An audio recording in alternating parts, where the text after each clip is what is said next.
there's a certain level of fame, if you want to call it that, where you're a notable creature in the world, and people have probably seen you a lot. And I'm sure you've got your fair share of attacks online and, character insults, etc. When you meet people in person, is it negative? Do you get chased by angry blue hood people, or is it mostly overwhelmingly positive? Yeah, mostly overwhelmingly positive. I've only had one negative interaction in person, and that was with a little Antifa group. Man, seeing in someone's eyes, like this was the first time where it just felt like these people are possessed. It was, I prayed for them that night, even though they were very terrible towards me. But aside from that one interaction, just overwhelmingly positive. It's, it's such a blessing also to walk into the store and people come up and want to share a smile and share gratitude for my work. And sometimes people are sharing like, oh, dude, your videos got me through COVID. They're the only thing that kept me sane. Or so just people sharing beautiful experiences, beautiful interactions. It's great. Yeah, I'm very grateful for it. And I used to be surprised that there's not more negative in-person interactions, because if you look at some of the negative stuff I get online, which is still overwhelmingly positive, but there's some negative stuff online. You think, well, 1 out of 10 in-person interactions should be negative, but they're not. And my hunch is that a lot of people who are, keyboard warriors, it takes zero courage to attack someone online. It takes a lot of courage to attack someone in person. And also I think inherently, even if someone is believing something negative about me out of some sort of deception that they've received, or maybe they just genuinely think I'm a bad guy, which is great. Think that's fine. I think inherently people are way more kind than we give them credit for. So it's unkind to attack someone online, but it's really unkind to verbally assault someone in person. So I think, humanity still has a lot of good nature to it.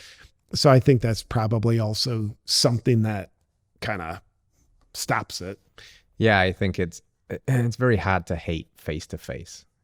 I think when you get up close and personal to a person, the humanity in you sees the humanity in them. And in rare cases where you encounter someone that, is like, it's them. I think Marcus Aurelius said the best revenge is to be nothing like them, is to walk away and actually go, at the end of the day and pray for them and hope that they find their way. And I think that's really beautiful. But being in the public eye and being in the public sphere, there's certainly, you're putting a lot of yourself out there, and I'm sure you're probably smart enough not to go too much into the comments, but I'm sure you wander in there every once in a while. What do you think maybe is some misconceptions people would have about JP, or what would be they maybe be surprised to know about you that you think they might have a different of opinion on just because of your online persona? Yeah, it's a great question. One thing that I hear people reflect back to me when I'm meet them in person, or I do an in-person event, or like after my comedy shows, I do VIP Q&As where it's a much more connected conversation about meaningful stuff. It's, the comedy show is done. So something I've heard a number of people reflect back to me is, and I feel arrogant saying it, but I'm just relaying people's words, is that they really appreciate my kindness and how much I care. And that means a lot to me. I really do care about humanity. I used to work with people, in my health coaching days. I really got into, for the probably last 7 years of that, emotional healing coaching. So I get to work with people one-on-one with in their hearts, healing old pain, trauma. People go into very vulnerable spaces. It was beautiful. So I used to apply that caring energy one-on-one, and now I apply that caring energy on a broader scale with the tool of comedy. And I think sometimes you're watching a comedian and, you get the comedian is the facade. So sometimes like the caringness, like the wanting to help other people. That's not the most obvious thing. But yeah, that's what's most important to me. And yeah, and as far as misconceptions, I mean, I've heard it all, and it's out of the playbook. It's like, especially during COVID, if you weren't just like a sheep with a narrative, you're a racist, transphobe, homophobe, misogynistic, white supremacist. Like, that's what you are. And I am none of those things. Conspiracy theorist, proudly a conspiracy theorist. And there's no correlation between conspiracy theories and falsehood.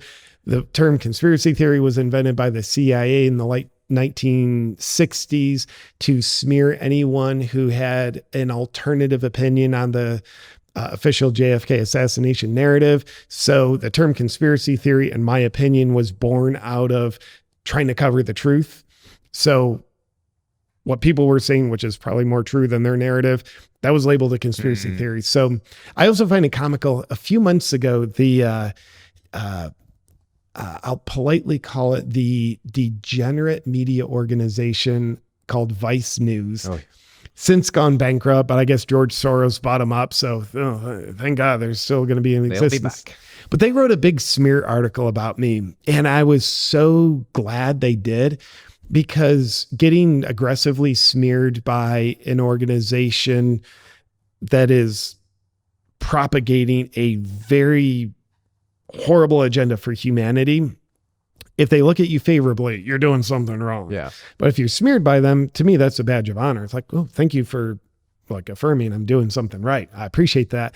But I looked at, I would say like 90% of what they wrote about me, I agreed with.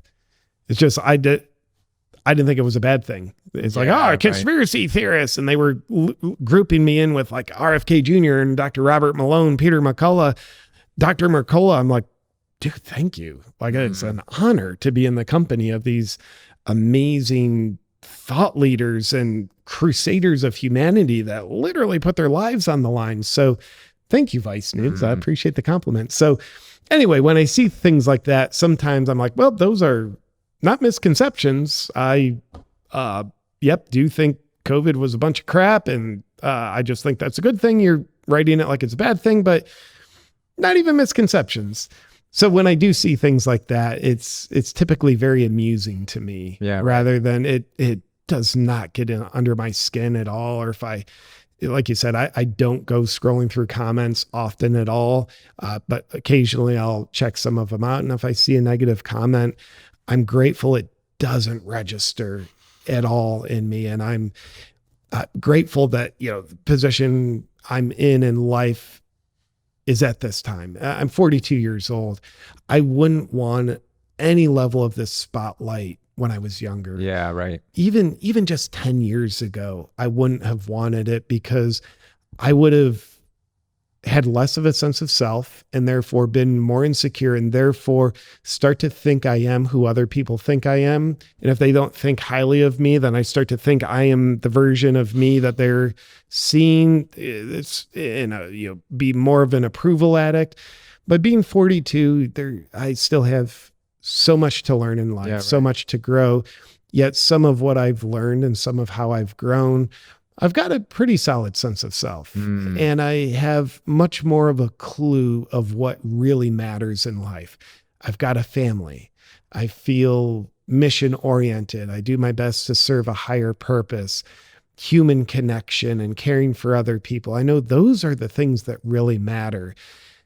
The approval, it's a young man's game, and it's part of all of our lives to an extent. It's just, do we, for the most part, overcome our approval addiction, or are we still trying to feed ourselves, our egos, and gratify ourselves through a means that is inherently ungratifying? You get someone's approval, cool. You feel a dopamine hit, and it lasts between 45 seconds and an hour, but it's not meaningful. It doesn't actually make us happy. It's a very worthless currency. Hello friends, if you enjoyed that clip, then you can watch the entire thing by heading to this link over here, or you can find us wherever you find podcasts by searching Radical Health Radio. If there's value here, please hit that like button, let us know in a comment what your biggest takeaway was, and hit subscribe. Support the show as we support you. We'll see you soon.